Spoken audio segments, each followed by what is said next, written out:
mbokk yi teewlu saabal tomb net ak saabal TV sa Touba TV di fi taataane seeni xibaar ci làkk wolof artuy Antoine Diome di jëwriñ ji ñu dénk biir réew mi jëm ci Ousmane Sonko ak gàngooram ci ab saabal bu mu fesal jëwriñu biir réew mi di Antoine Diome di wax ne démb ci ajjuma ji lañu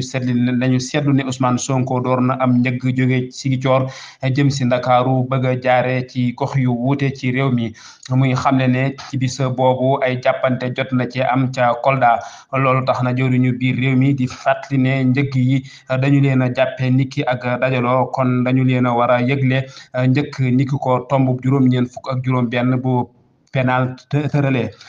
kon nag jëwriñu biir réew mi mi ngi taxawaat ci wërteefu sàmmonte ak loolu tey woo mbooleem ñi lootaabe am njëg maaj nit ñu dajaloo ak ci tënk daal bépp feeñu ci mbedd yi mu tënku ci loolu ak lu man di xew nag nee na kilifa yi dinañu jël seeni matuwaay yëpp ngir sàmm dal gi ak nekkinu maréew yi saabal tomb net